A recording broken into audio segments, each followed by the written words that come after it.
Good morning student friends. In this lecture we will see components of gating system, function of each part, types of risers, chills and chaplets. Now first of all we will see gating system. Gating system is nothing but passage or channel through which molten metal enters inside the mold cavity. Now which are the different components of gating system? Pouring basin or pouring cup, sprue or down sprue, runner or cross gate, gate or in gate. These four are the components of the gating system. Now one by one we will see the function of each part. Now pouring basin is funnel shaped cavity at the top of mold. Function of the pouring basin is to store the molten metal on temporary basis. It makes easier for the ladle operator to direct the flow of molten metal. Again, it helps to maintain the required feed rate of liquid metal to the mold cavity. Again, it will avoid the turbulence. Turbulence means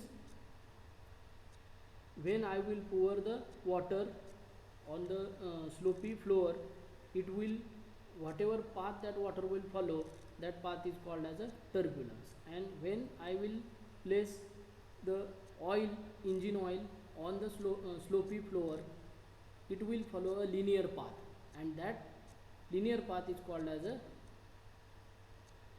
laminar flow, and the path followed by the water on the slopy floor is called as a turbulence flow. Turbulence is avoided. Turbulence must be avoided in case of molding operation. Molten metal has to follow the laminar flow, means its a Reynolds number must be less than 2000. If turbulence of the molten metal takes place inside the mold cavity, then 100% mold cavity will damage. Now this you have understood, this pouring basin is funnel shaped cavity at the top of mold. Function of pouring basin is to direct the flow of molten metal to the mold cavity very easily. Again, it acts as a temporary reservoir of the molten metal. It will reduce the formation of turbulence of the molten metal. This is nothing but pouring basin or pouring cup. Next part is a sprue or down sprue. We have seen that sprue is always vertical in nature. Function of the sprue is to supply metal smoothly to the runner. Again, it has a reducing cross section towards the bottom. It is a rounded in nature, or it has a circular cross section, because circular cross section will make less interference to the flow of molten metal. It feeds metal to the runner. It is a connecting channel of pouring basin to the runner. It is tapered with its bigger end at the top to receive the liquid metal, and it has a smaller end at the end which is connected to the runner. Now in case of sprue, we are reducing the pressure of molten metal and we are increasing its velocity. Purposefully that conical section is or tapered section is given to that sprue, used to convert pressure energy into velocity energy.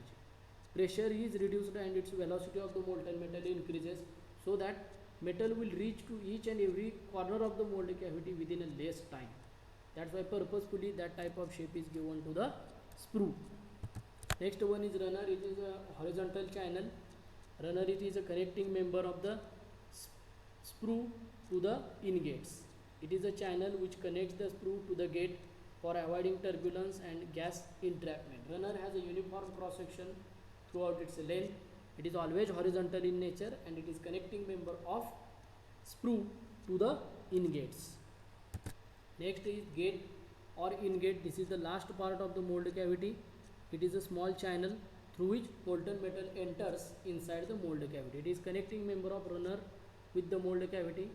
More than one gate may be used, and according to that we have to select the number of gates according to size of mold cavity. If mold cavity is having bigger size, more number of gates we can use. Built as a part of pattern or cut in the mold. These gates we can attach to the pattern, so that after ramming directly you will get a channel, or by cutting of the mold cavity you can also prepare the gates. It prevents the turbulent flow of the metal. It feeds metal at a consistent rate. If number of gates are more, our target is that through each and every gate the same amount of liquid must be, same amount of molten metal must be delivered to the mold cavity. That is our purpose. These are components of gating system we have seen. Again, while studying this, you have to draw this diagram. This is very important question from the exam point of view. Next part of the mold is called riser. We have seen riser, it is passage made in the cope portion. Function of riser is to supply liquid metal to the mold cavity during the liquid shrinkage. Molten metal rises in it after filling of the mold cavity completely. Again, it is helpful for molder that when I will see molten metal in the riser, open riser, I will stop the pouring. That is again one purpose of the riser. Molten metal in the riser compensate the liquid shrinkage during the solidification of the casting, thus avoiding shrinkage defect in the casting. While studying the allowances, we have seen that there are two types of shrinkages: liquid shrinkage, solid shrinkage. Liquid shrinkage means molten metal contract while changing its phase from liquid to solid. That shrinkage is called as a liquid shrinkage. And liquid shrinkage is overcome by providing riser at a suitable location. Second shrinkage is a solid shrinkage, in which metal in the solid state but at a freezing temperature will come to the normal room temperature again in the solid state. That shrinkage is called as a solid shrinkage. And solid shrinkage is compensated by providing the shrinkage allowance on the surface of pattern. That's why size of pattern is large as compared to the final casting. Again, riser will permit the escape of air and molding gases.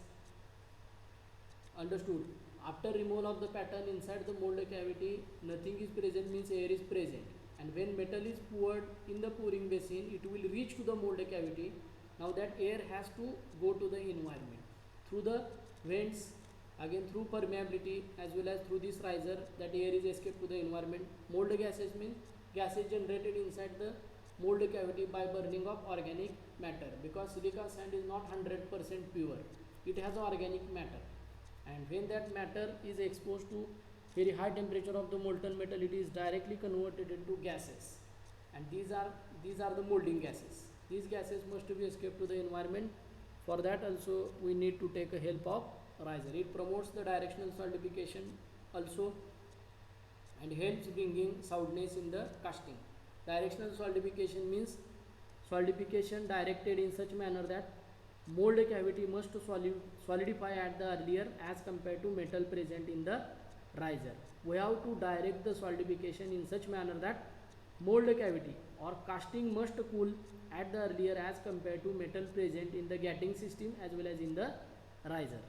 That is called directional solidification. Again, this riser will bring soundness to the casting. Soundness to the casting means casting must be defect free. Casting must be defect free. That is called soundness in the casting. Now next part is the chaplet. We have seen while studying the cores, chaplets, these are the metal pieces placed inside the mold cavity to support the core. To support the core, that is a function of the chaplet.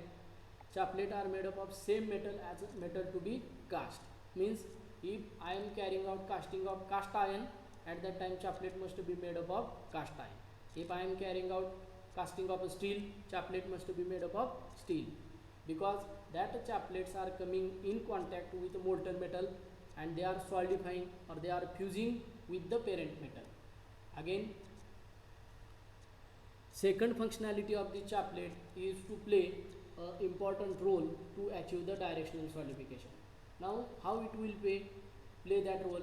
Pay attention here, this is very important to understand. When chaplet comes in contact with molten metal, it will absorb the heat from the metal and it is converted into liquid state. As and when that chaplet will absorb the heat from molten metal, temperature of the molten metal will decrease, and as the temperature decreases, its solidification rate will increase.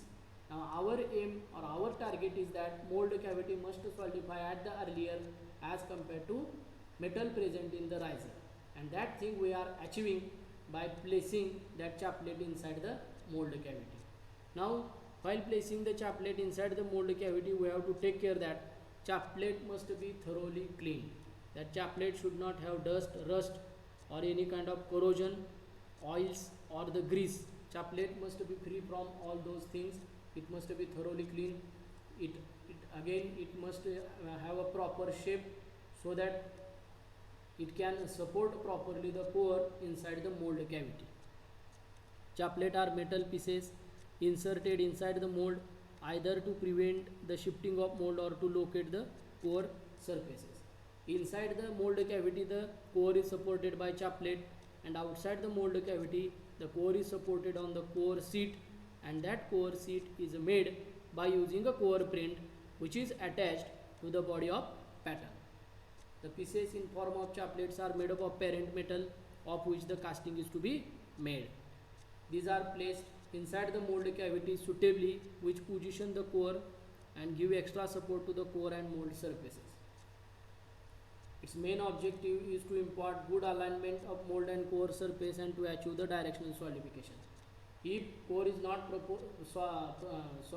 if the core is not supported properly inside the mold cavity, misplace the core or displace the core, defect will come in the casting, and that defect does not have any kind of solution because that defect is a major defect, and directly that casting is made as a scrap.